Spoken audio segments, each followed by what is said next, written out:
just going to give an introduction about cadCAD, which is the tool that we're discussing today. And he's a research engineer from BlockScience. Hello, everyone. My name is Markus. I'm a systems control engineer based in Brazil. I work at BlockScience, doing some working on internal research, some client projects. And for the past year or so, I've been closely involved with developing cadCAD, acting as sort of a subject matter expert and working with the developer, Joshua Jodesty, on developing the package. So cadCAD, the short answer is that cadCAD is a Python package targeted at modeling and simulating complex systems, right? So the idea is that once you have a model of your system described in a way that cadCAD the way that cadCAD expects it to be described in, you can do Monte Carlo simulations, A/B testing, parameter sweeping of the system in order to understand how it responds to different assumptions, right? Be it assumptions regarding the user behavior or parameterization or internal policies of the system, anything you want. It's general enough that it can cover a set of basically any different industries, but it has mostly been used in the crypto space by projects that became familiar with it during the beta period, because it's the kind of field that leads to complex systems often, right? Because of the economies involved and the openness of the systems. So that's the not so short answer to what is cadCAD. We'll dig deeper into during the AMA. Awesome, thanks so much, Markus. Cool. So I'm a software engineer from Molecule and Linum Labs. Linum Labs is developing a lot of the software for Molecule at the moment. And so what exactly is Molecule? So at the moment in the pharmaceutical industry, the pharmaceutical R&D process is very costly. It's not very efficient and it happens behind closed doors. So your big sort of monopoly pharmaceutical companies take on a lot of risk, and a lot of the times the success rate is very low, and your incentives for developing drugs are mainly profit driven, which is also something that, the common stack is sort of aiming to work on. And so what we're doing with Molecule, with the Molecule Catalyst, which is what the sort of initial launch of our project is, we're creating a crowdfunding, open collaboration and data sharing platform. So we're trying to move traditional IP developments and pharmaceutical innovation from sort of siloed pipelines to a more open R&D marketplace and ecosystem. And this is kind of where complex systems comes into it, because we're moving from what was a stale linear system to a more dynamic complex system, and we need to apply more rigorous system design and modeling because of that. So we've got a page called catalyst.molecule.to, which you can go to sign up to find more updates. We're going to be launching in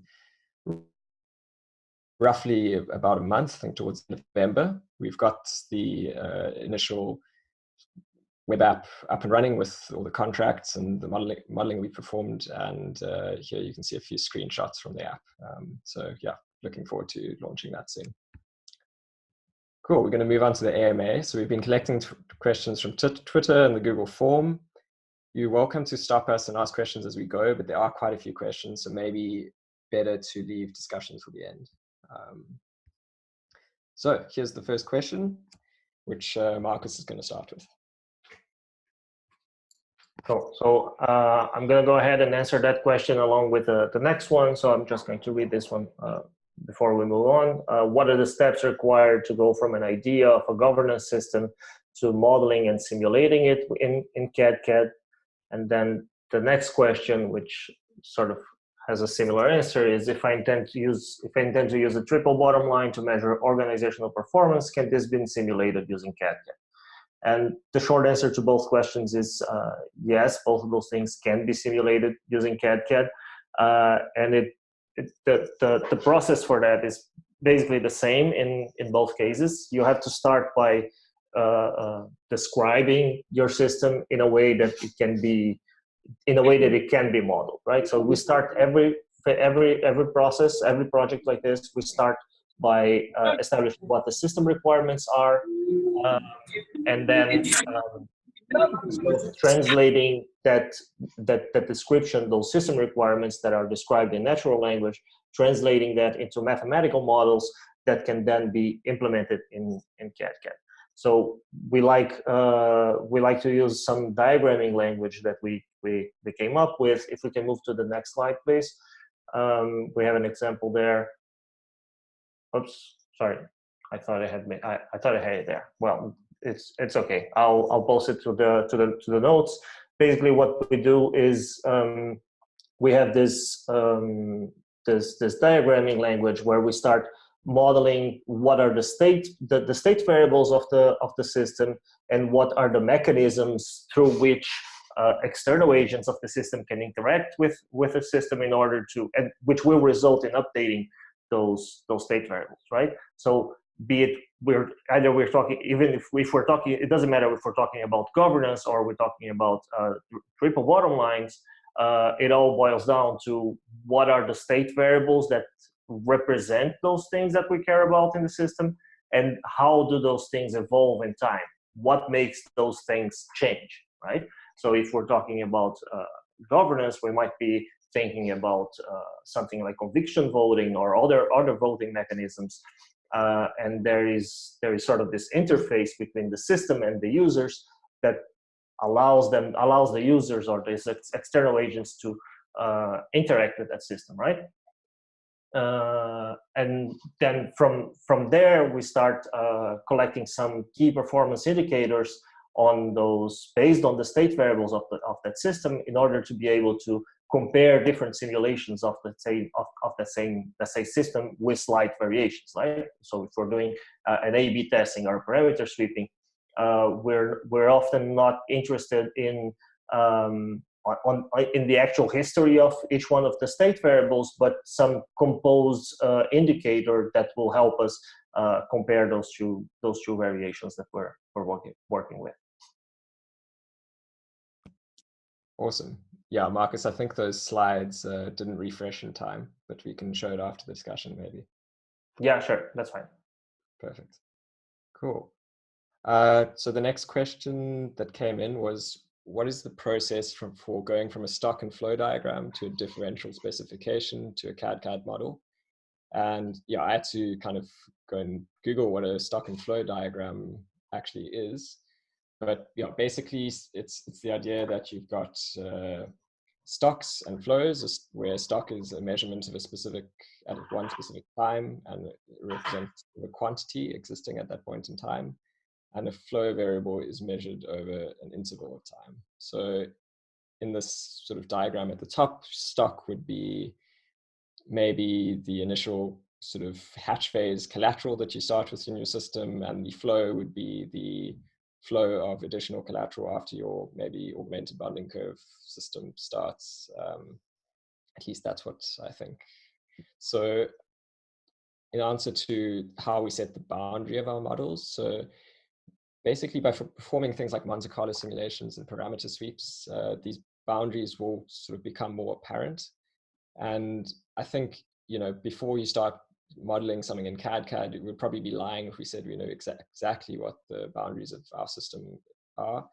But modeling is a way to give you a much better idea of what the best and worst case scenarios are and what those boundaries of your system look like.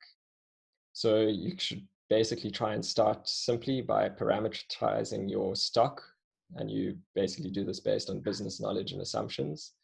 So these are things that you, as an expert in your product or field, kind of assume. So maybe some of the sort of starting parameters. Then you try and look at who your actors in the system are and the actors that you care about in the system. So these are people interacting with your system, maybe different components within the system, and any external influences as well. Then you take your flow diagram relationships and see if you can represent them maybe as a network X graph, if that makes sense. So often these diagrams can be pretty well represented in that way. And then you can slowly start drilling down and simplify the relationships to sort of step-by-step logic, where as you go along, you have a more simplified relationship. And yeah, I mean, often the system itself is complex, but each of the components won't necessarily be. And then you use your policies as the glue and driving processes. I think the next question is for Markus. And also, I think, Markus, if you have anything to add to this, obviously go ahead. No, that was great. We can move forward. Cool. If anybody's confused, the diagrams that we make often that you'll see on like the community.cadcad.org, they have diamonds in place of flows. And I put some note in the chat, but basically I've been like abusing the notation from the traditional dynamic systems, sort of Sturman style stock and flow diagrams like we showed in the slide, by sort of trying to shift the focus away from passive flow in the direction of active sort of state transitions as a result of agents using mechanisms. So if you find it a bit confusing, what I generally advocate is learn the syntax that's sort of the textbook syntax, like what we saw in the slide. But then once you understand that, you can easily, I think, see why and how we've mutated it. And in the future, I'll be writing something up about it. It's just a little bit of a bottleneck. This is Z, by the way. So sorry to interrupt. Continue. Awesome. Thanks, Michael. Good to see you made it, Zargam. Do you want to give a quick intro for the people watching the recording afterwards? Sure. I'm Zargam.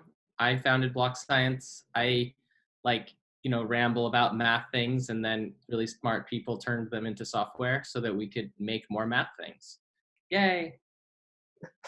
Cool.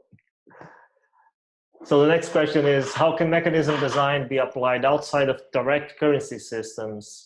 Things like exchange, token curator registries, and auctions are all brittle when completely permissionless and trustless. Can we use cadCAD to find a balance that prevents cheaters from manipulating this important DeFi fixtures? The answer is, I think it's yes. cadCAD definitely can help with that.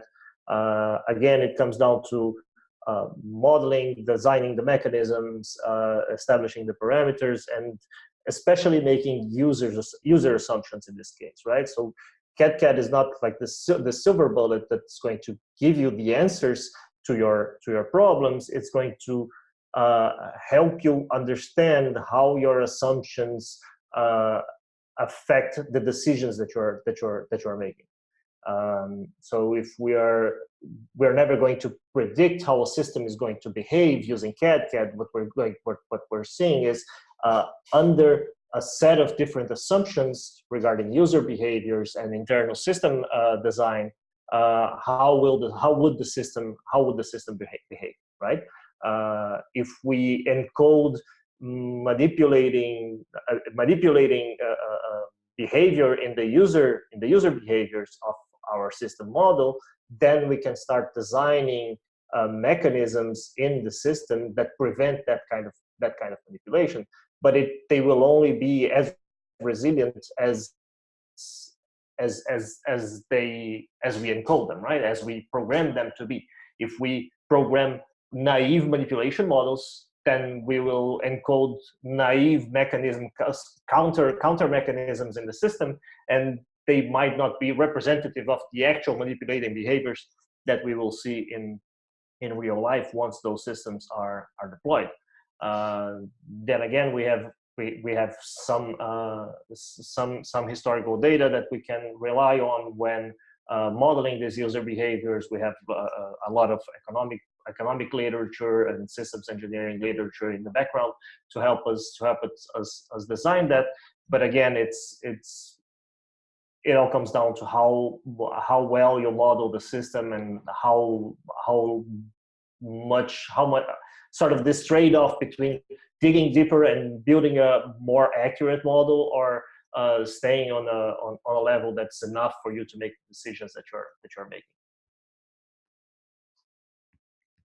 Awesome. Thanks, Markus. So just a quick point on this next one about complex systems. I'm going to post a link in the chat that is a good course on an introduction to complexity, and they have a really good summary of this in there too. So Markus, you can go ahead. So the question is, at what point does a system become a complex system that needs to be properly modeled and simulated? And then I would argue that if you zoom in enough, any system can be understood as a complex system, right? You can think of it as a complex system. And if I'm dropping a hammer on the floor, it's pretty basic, like high school physics. But if I'm interested in understanding how each one of the atoms in this process moved, and how each one of the atoms there were impacted, maybe this becomes a much more complex thing that we would like to understand in more detail. And I think it also relates to a previous question that Ben answered regarding the boundaries of the system.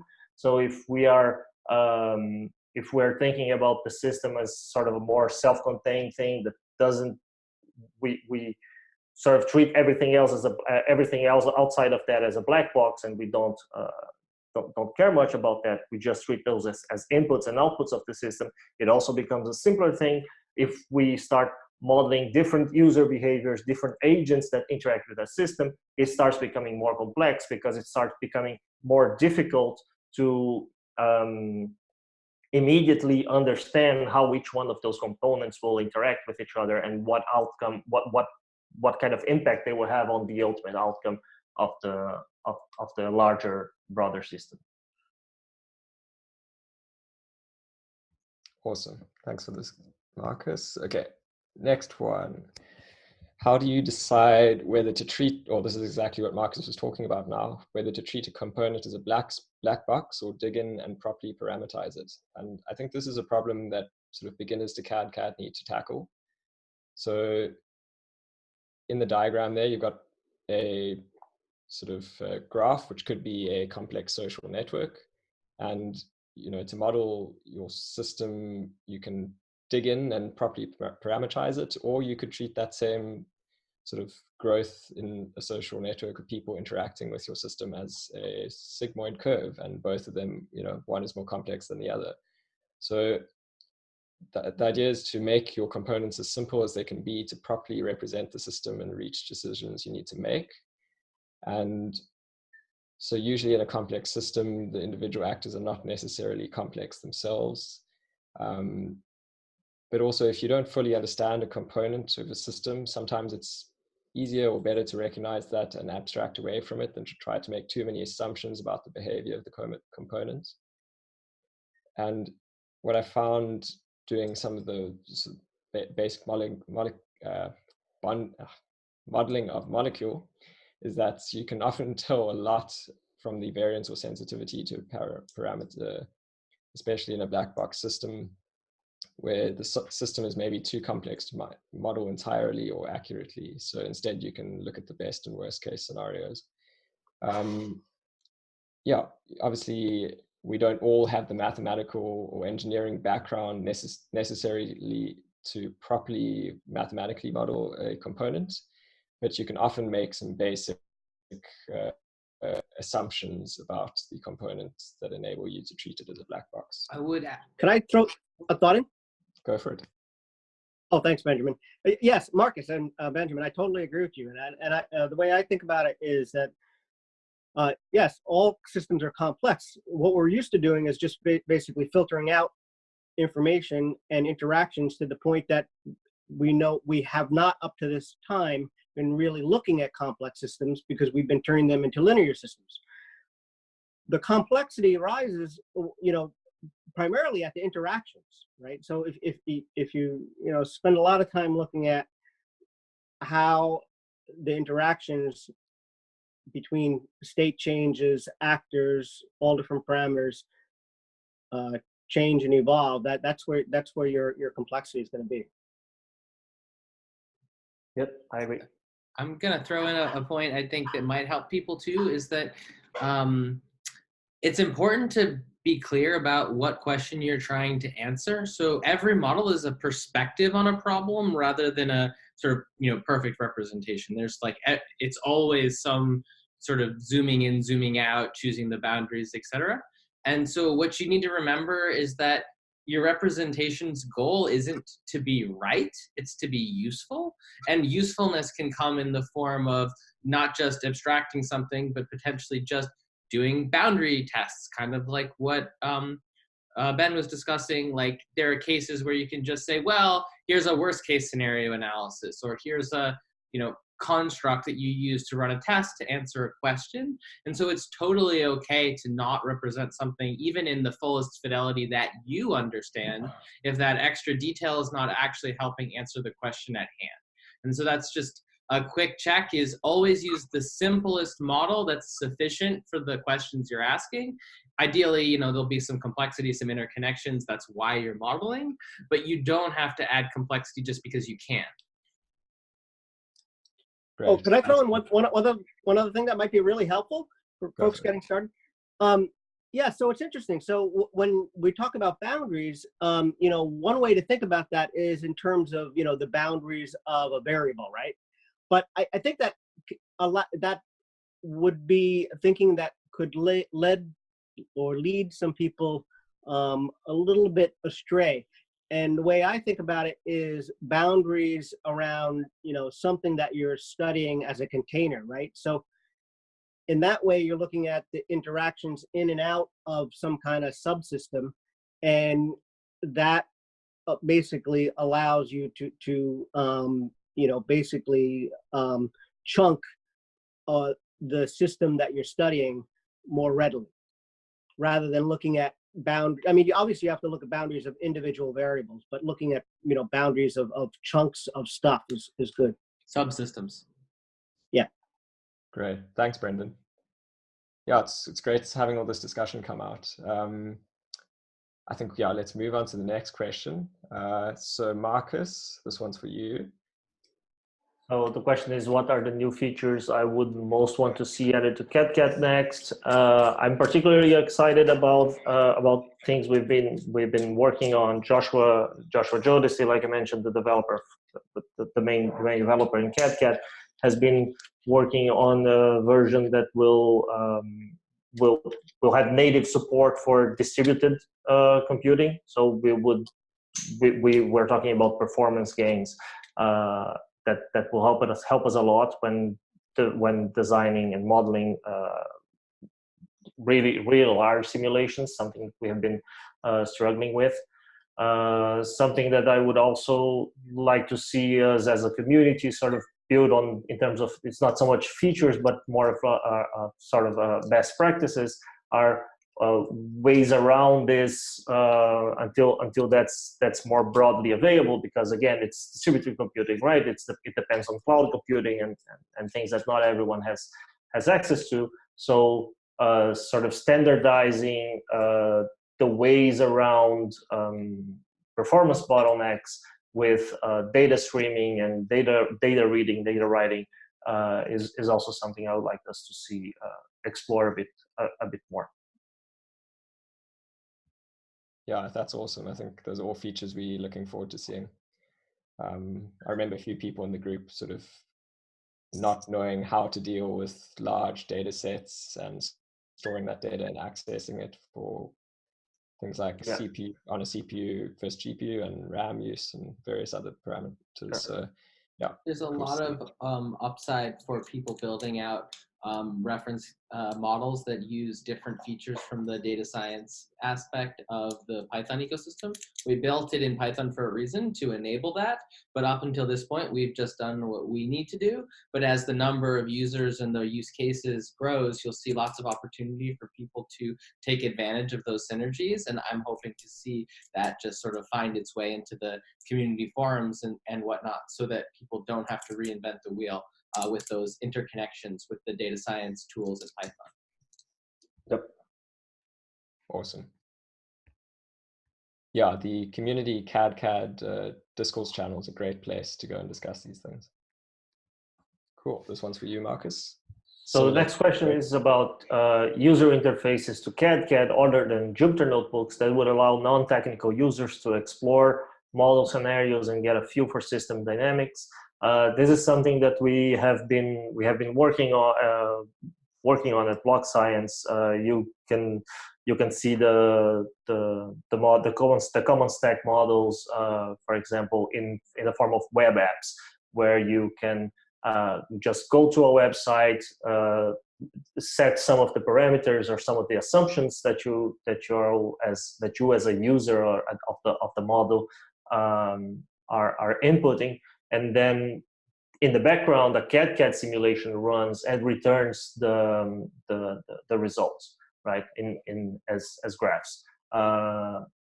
There's a link in the comments there, the augmented bonding curve design. Everyone can check that out. And that's something that we've been working on for some clients as well at BlockScience. So at the end of the modeling phase, and once we run the experiments in a Jupyter notebook, we might also develop a web app so that the user has a cleaner interface for them to sort of play around with the assumptions and have different and sort of look at the different possibilities and the different results that the simulation might yield. I think that's what we have for now. Yeah. Okay. Following on.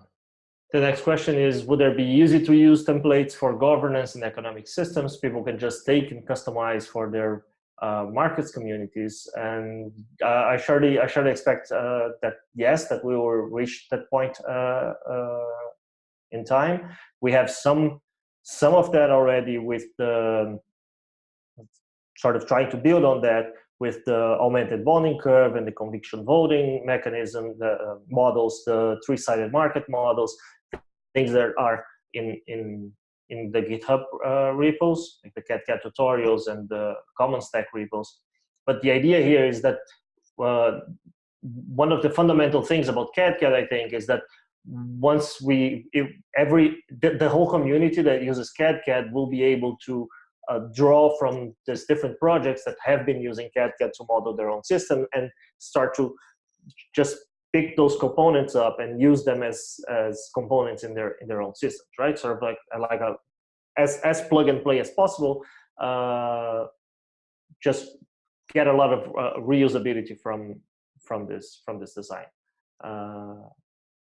We have been working on that. The common stack is a key player in that, and I hope the whole community starts building this as open source so that we can, again, like Zargan was saying, not have to reinvent the wheel every time.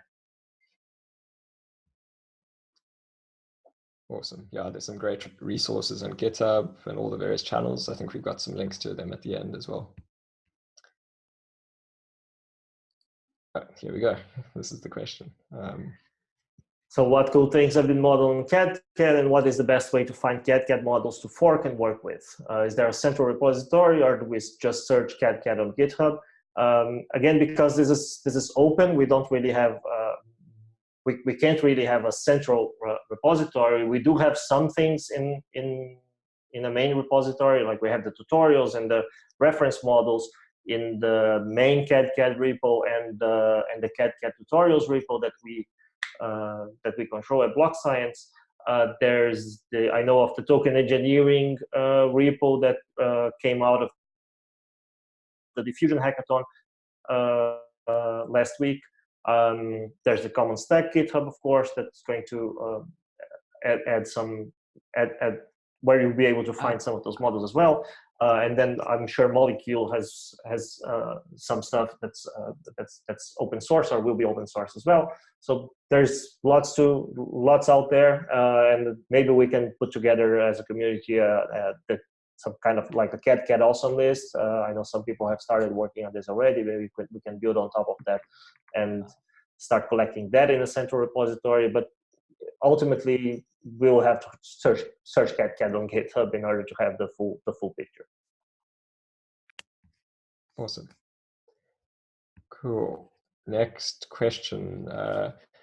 So what design choices were you able to validate using cadCAD? I think so. When we started modeling the bonding curve that we're using, it's a very basic linear bonding curve. We started playing around with different hatch prices. At the time, we weren't calling them hatch prices, we were calling them Y shifts. And we noticed very interesting behavior based on these changes to the bonding curve that would result in sort of different returns for various users using the bonding interface. And we started using cadCAD to try and balance the incentives between contributors as well as meeting the meeting funding goals and ensuring campaign success. So yeah, we also managed to look at things like the sensitivity of incentive pools to whales. So users coming in with large amounts of collateral and sort of skewing our intended incentive behavior. And also recently started doing some modeling for another company called IXO, where we were looking at a sort of cross-blockchain liquidity interface and looking at and one of the things we looked at there was the stabilizing effect of arbitrage in things like Uniswap pools. And this is something that Markus was also working on, so it was great to see his model come out there and to be able to use some of that.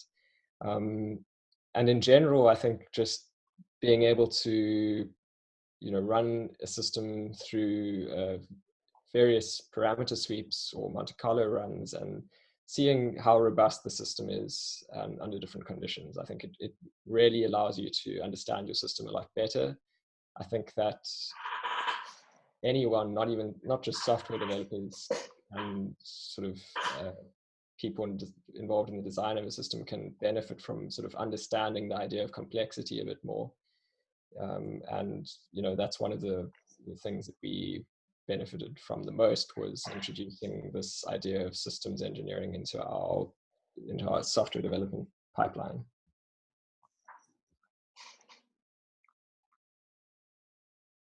So these are just a few of the outputs that we've sort of had with our cadCAD models.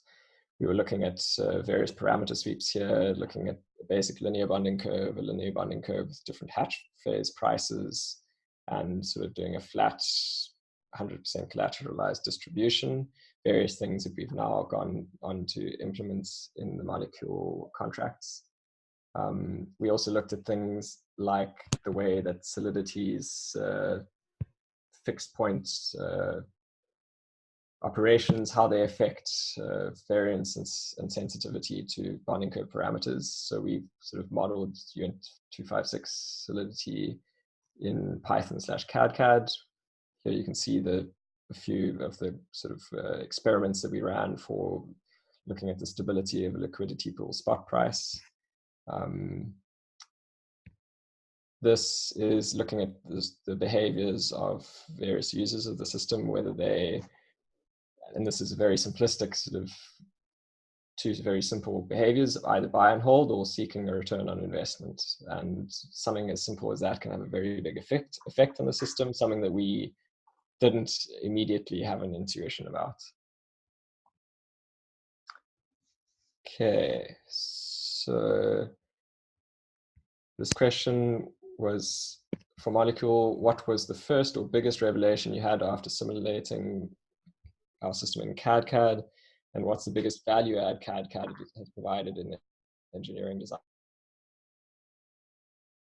ecosystem? I think I've partially answered that already with the previous question.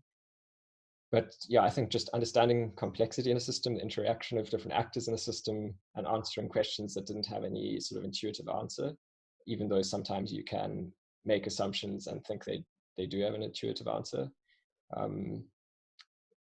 So yeah, in general, cadCAD forced us to follow a more rigorous systems design process that everyone can benefit from, and that we missed in the typical agile software development mindset and process, where you creating a user-facing product. Now you've got, basic microeconomic systems that you've now got to consider.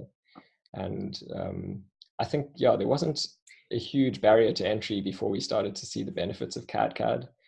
So I think the takeaway from that is that, you know, when you start using cadCAD to model your system, you mustn't be overwhelmed and try to overcomplicate things. You can start small and immediately see benefits in, you know, parameterizing pieces of your system. And, you know, start with a simple question, try answer it, and build your model up from there. One thing that connects with what you're saying is to actually think of the system as having its own requirements. This is sort of almost like thinking of the whole system as a user. Like there are the users, which are the individuals, possibly multiple kinds of users, because they're often multi-stakeholder ecosystems. But what you end up doing when you bring the systems engineering thinking in is to ask what requirements the system has of itself. And so one of the ways it doesn't break the sort of existing product design paradigms is that it's able to be reasoned about in terms of those requirements, but now you're asking and answering questions about whether the system meets basically self-referential requirements. Maybe that's a little complex for people, but like it turns out we found it's a really effective way to communicate this, like, okay, yeah, your stakeholders all have their requirements, but what is it about the system that the system needs to have be true that aren't necessarily defined in terms of the users themselves? Mm-hmm. Definitely. And I think something else as well is once you put your system into production, or when you get data outputs from a cadCAD model, those do in effect create an agile development loop where you take that data output and improve your model, or you take the feedback from users or the behavior of users and you can feed that into your model as well. Okay, I think, yeah, now it's open to further discussion. I know we've had discussion throughout the call, so if there are any specific questions or people who want to add a comment, now's the time.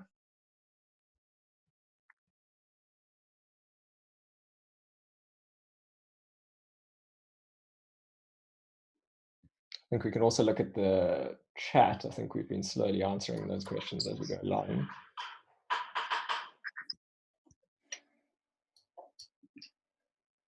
Yeah, I had a question. Go for it. Yeah, just a simple one. If you could, is there? It was asked, but maybe I'll ask it in a different way. If you could post a, you know, basically a quick start for both of the systems, you know, just of the URL links where to get started, that would be great.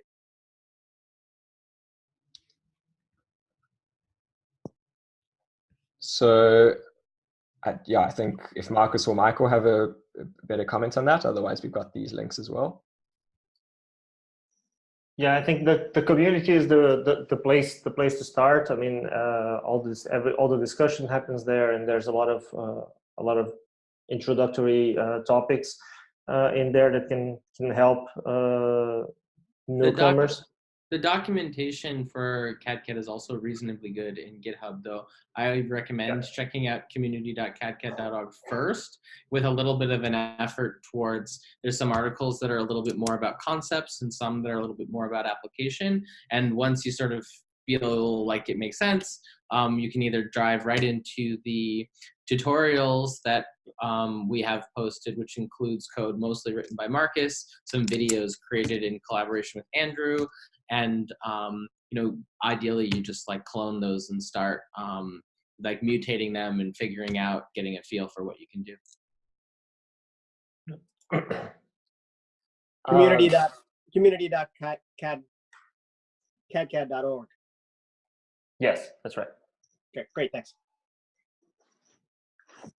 Yeah, the video tutorials were great and were where I started, and yeah, that helps you start experimenting with the actual, you know, implementation of cadCAD in a Python Jupyter notebook. There's also a pretty cool sort of overview of a power systems use case for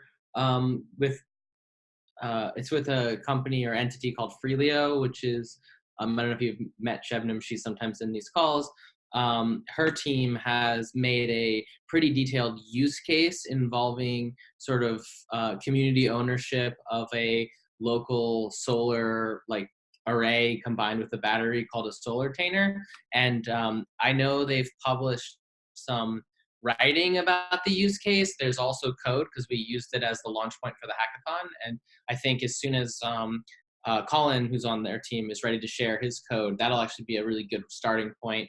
You might even be able to see it in some of the code on the community, the token engineering community GitHub, because several projects who worked at the hackathon either forked or used some of Colin's code as a starting point. So I actually think that's a pretty good case, mostly because it's got the descriptive sort of almost business analysis first, and then it dives into his system model. That was Freelio, F-R-E-E. 3 E's.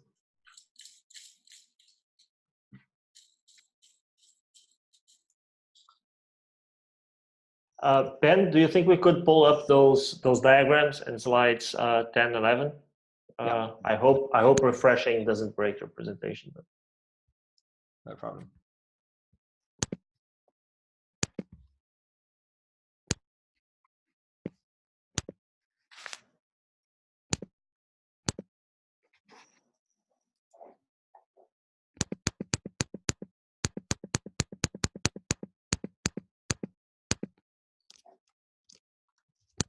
Cool, I've got them up. I'm just going to share it quick.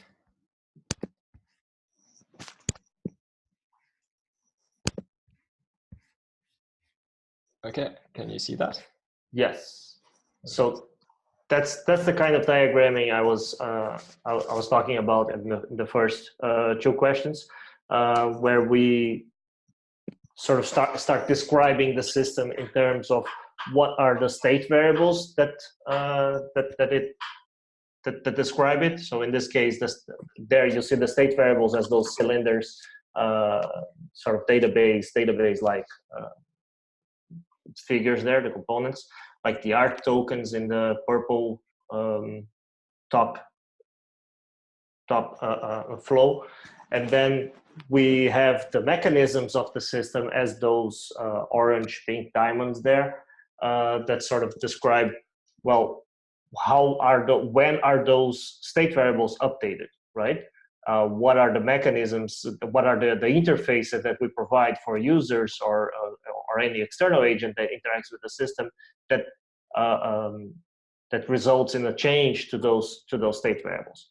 And then the clouds there sort of indicate the boundaries of your system, right? So where things are coming from or where things are being created or destroyed, and we no longer keep track of them because we're not concerned with that.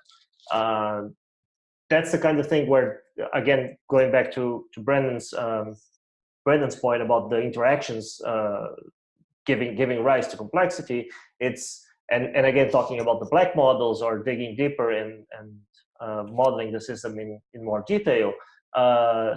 This is the kind of place where you might be interested in tracking, for example, ether balances of different subpopulations of those agents, instead of just not caring about it as it is in this diagram here, right? All the ether outside of the ether in the system goes to those clouds there.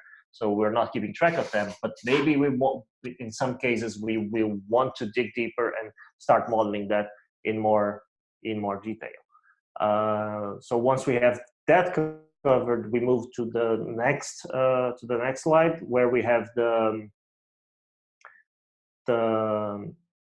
differential specification diagram, where we have in the middle part there the same state variables that we had in the previous diagram, and then on the second, that's the third row, and then on the second row we have the mechanisms that update those state variables, right? Each one of those are mechanisms that are either triggered by external policies, external processes, like environmental processes in the yellow triangles there, and then the pink diamonds are user behavior policies that also trigger the mechanism. So you have some kind of user logic that reads from the state variables and decides to take an action and trigger one of the mechanisms. And you have in the green pentagon there, you have internal system policies that sort of update the system. It's the system itself updating its own state based on some policy defined by the designer. And then in the bottom row, you have the performance indicator, the metrics that will help you make your decisions as a system modeler, as a system designer, that are derived from the state variables of the systems, right? So you'll be looking at some metrics, maybe profitability, revenue, or market share, or anything that's important to you when you're comparing two different versions or variations of your system. And then from there we start coding. Basically, each one of those components in the top row become a policy function in cadCAD. Each one of the arrows connecting the mechanisms to the state variables are state update functions. And after everything is run, we start doing the analysis to derive the metrics from the state variables. Yeah, these diagrams are great. What tool do you use to draw them? We're using Lucidchart internally at BlockScience, but again, it can be done with most of the tools out there. I've seen some interesting work with what's Microsoft new tool, Miro, I think. They were doing. The first version is usually on a whiteboard or a piece of Yeah. paper. It can be super low tech. One paper. Yeah. Pen and paper, man. Going old school. Though to some ways, like I liken it to making a circuit diagram. So like once you have a pretty good idea of what you're doing, you're able to sort of sketch out the circuit before you go to build it. And then you could imagine that either writing a simulation of a circuit system or implementing a circuit system, it really helps to have a drawing of it first.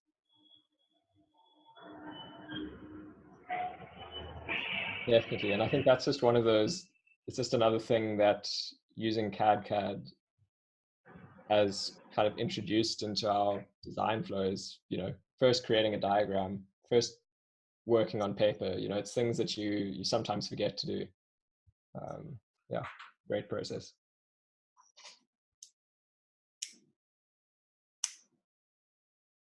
Cool, I think we've been going for almost 45 minutes now, I think.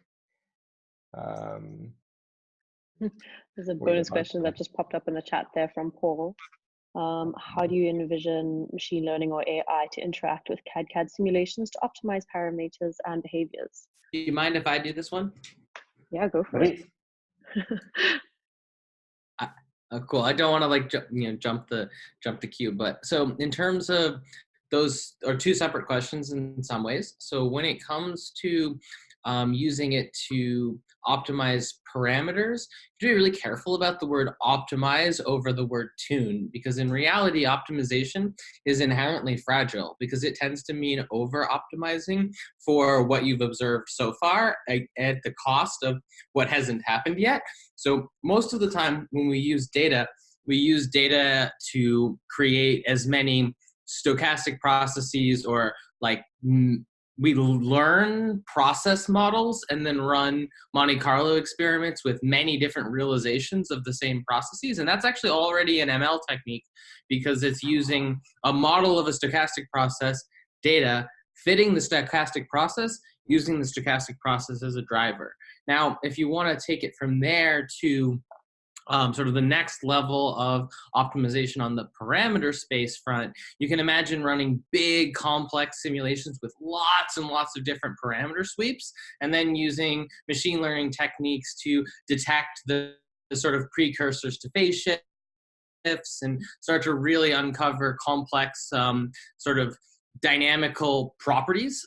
This is something we haven't done yet for the reason that the computational cost of running these kinds of tests is still pretty prohibitive. It's part of the reason we're working on our distributed systems implementation. But even with that, you're talking about running a very large number of experiments under a wide range of conditions, and then using machine learning to essentially detect which sort of parameter ranges and sets or compositions, so multiple sort of multi-parameter sweeps, giving you a sense of which combinations of parameters work well. And while that will work quite well as an AI application, it's always going to cost a lot of computation. And then on the behavior side, this is one of the more common discussions, and this is where you start to look at learning agents. So reinforcement learning is basically just a form of optimal control combined with neural networks. It's relatively common at this point. You would have to basically describe a set of objectives for the agents and then allow them to learn to behave relative to each other and relative to the system using what is essentially a self-training strategy. And that's actually not a crazy leap either, because it's already built in Python. You have access to any of the reinforcement learning tools that are there. We've messed around a little bit with TensorFlow, but we haven't really prioritized building out models in that direction, because we've mostly worked on failure mode testing as opposed to, the strategies that are going to emerge from reinforcement learning, in part because we haven't found that reinforcement learning agents, or at least I haven't found, are actually good representations of real behavior. More likely, it makes sense that you can just determine what the worst case scenarios are and actually stress test the system by just directly designing the agents to attack the system. But that isn't saying one shouldn't or couldn't build RL agents in cadCAD, because actually it would be really cool to see someone take that direction. And I'm done, but that's a big question.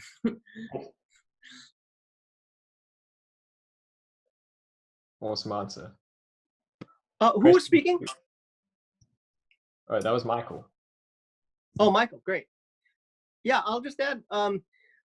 I guess the other thing to consider is the the layering of the system and the granularity that you're looking at. Hierarchies of layers of things, and in terms of optimization, it's kind of like the trade-off of which part and which subsystem are you going to, we don't want to say optimize because of what was just said, tune, right? So it's kind of like this stretching and pulling, right? You're going to look at one part and you might be tuning that up, but then you're knocking something else out of whack. So it's it's tricky in terms of approaching and doing all of this modeling concurrently with how you design your system. Like, thinking about it is not separate from your actual system design. Get a little second order cybernetics in there. So I hope that helped. I hope that helped and didn't make things more confusing. No, I'm just saying, so for people's reference, the idea that your design of the system is part of the system you're designing is the central tenet of second order cybernetics, which is kind of came up around in the 70s. You can read about it. It sort of motivated a variety of researchers that were working on human systems after that. Won't go down the rabbit hole, but it's an important concept, though it can be a little bit complex. So I'm kind of pegging it with, if you want to read more about the idea, second order cybernetics is the thing to Google. I feel like this discussion is going to open a lot of rabbit holes after this. That's the idea, right? That's the idea.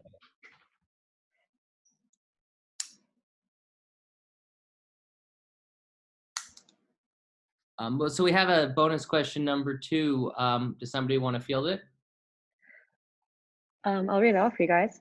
How could real-world data from field tests like community currencies launched by Will Ruddick and Grassroots Economics in Kenya be fed into the cadCAD model to determine whether simulated agent data matches real-world behavior? I guess I can answer again if you guys like, or I can leave it to, I feel bad because I wasn't, I'm not the AMAer, so. Oh, I think it's great to have you on the call. And it's awesome that we're getting such great questions and such interesting discussion towards the end as well. Well, so in this case, I think that the key here is Go ahead. Oh, sorry. I just want to say a quick thank you as well to Ben and Marcus as well for all of the questions so far. It's been really great on the call. But yeah, happy to pass it over to you now. So in the case of when you have real world data, it makes a lot of sense to use the data as the main driver for agent models. So you wouldn't necessarily ask the question of, did my agents match real world behavior, so much as you would transition from largely theoretical models of behavior in the direction of more data-driven ones. And there's a sort of continuum from, purely theoretical, sort of here's some heuristics from behavioral economics, to the, we talked a bit about reinforcement learning agents and sort of optimal or even bounded rational optimal type agents. But once you start to get data, you will generally use that data to fit some models. And so you might want to do exploratory data analysis first, kind of get a feel for the pattern, construct a model that's pretty representative, then try to use the data to fit that model, and then actually use the policy models of the agent. So again, you're not fitting their exact behavior, you're looking to fit their policy. So given the state of the system and maybe some parameters or characteristics of the agent, how does that agent respond and act?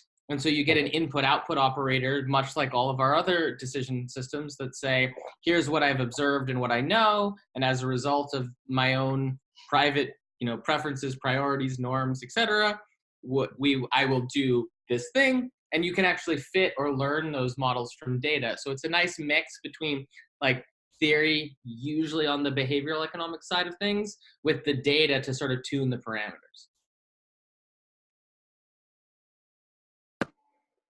Can I throw something in at that juncture? Of course. Yeah, so I think that's a really interesting way of looking at it. And to that, I'll add, what comes to mind is an example, like say, because the question earlier was about, social dynamics and what do you, or how do you use these kinds of systems to actually make change? So say you wanted to actually, do something where you're going to, get a bunch of people to clean up Boston, and do something like that. Well, you can model from a parameter base, like count the number of soda cans that are picked up, right? But the point said, which is really, really fascinating here, is what happens at the design of at the policy level, right? So if you look at that kind of system as a policy, right? The policy could be like, okay, we want to clean up Boston and we want to do it in, 3 days, and we want to collect 10 tons of trash, and we don't want to have any, bubblegum wrappers on the street, So looking at, how these things are designed at a policy level, I think is a really good, not just granularity, but it's a very interesting design model or method, right? Because a policy is actually not so much in a implementation, right? But it certainly can be, right? But if you think about your design of your system at this policy level, the policy level is almost like an interface, right, between your implementation and your modeling, right? So you kind of have this, but intuitively thinking about things at the policy level, and how you design an implementation of a policy goes both ways. It goes towards system design, but also it goes towards basically modeling. I got a figure for you guys. If you don't mind me sharing my screen, I'll both support and elucidate that with something from a paper that I'm writing with Sherman. She's many of you know her. She's the director of the Vienna Crypto Economics Institute. So this is a diagram that, with great pain, we extracted from our research. I don't know if you guys can see it. We have a micro, meso, and macro level, and we have a bunch of different perspectives on the same core concepts. But what we're basically talking about right now is the difference between sort of the goal setting, the measuring of the goal outcomes, and the actual implementation of the incentives. And when we see these different columns, we're actually talking about these same concepts, but maybe from the perspective of someone who's thinking about economics, they're going to be thinking about measuring these global outcomes, and the policy setting is the institutional dynamics, the institutional economics, and the actual micro foundations are, at least in the crypto economic setting, these protocols that are implementing certain incentives, certain outcomes. And when we view this from the design perspective, what we're really talking about is sort of the performance metrics that are measurable over the system versus the targets for those metrics versus the properties that we actually assert when we, design and implement. We actually implement our design. So I don't know if that is helpful. Hopefully it's not making things more confusing. If it is, please tell me so I can change it before we submit the paper for publication. But we are working really hard to try to understand how these layers interact with each other and really tease out this meso layer, which is representative of this sort of goal setting that informs the implementation, because then the implementation has the effect of the observed outcomes, and the observed outcomes in turn affect future policy. I think that's a very useful table or idea. Looks very cool. So I'm going to stop sharing it now. But it actually bore a lot of similarity with what Brendan was saying. And I thought it would be, worth bringing up that this, in fact, this interscale feedback is something that I think throws a lot of people for a loop, because we're setting policies, implementing through low-level protocol or incentives or mechanism designs, but then we actually have higher-level goals, which we then observe and influence policy. So you actually have a feedback loop that goes from the middle down to the top, and then from the top down to the middle. And without the teasing it out a bit, it can be hard to see the relationships between your decisions about what to incentivize, the implementations of those incentives, the effective outcomes, and so on. That was awesome.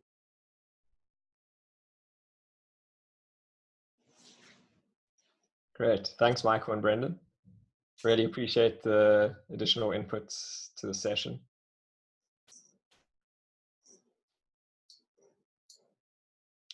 I think it's probably heading towards supper time now. So I don't know if there's any more closing comments. Otherwise, we'll have to organize another one of these sessions soon.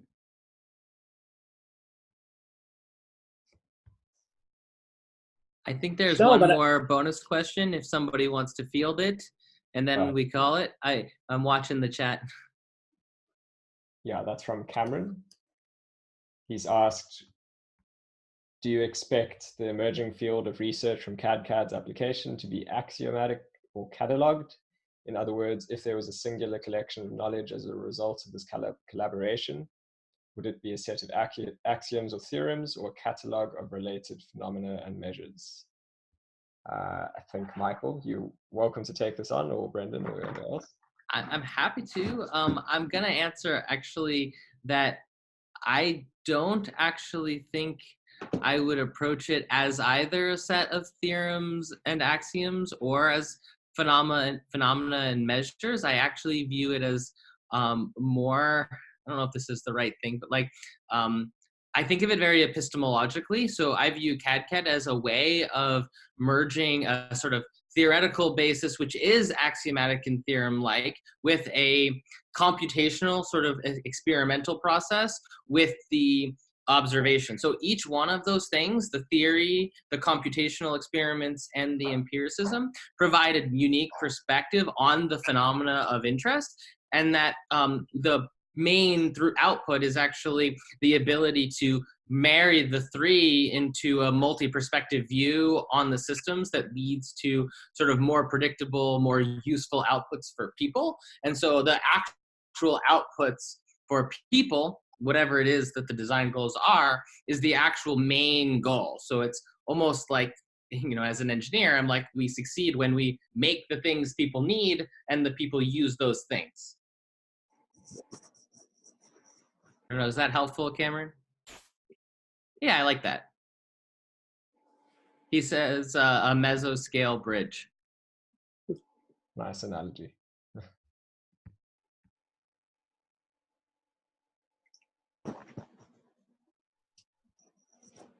Cool.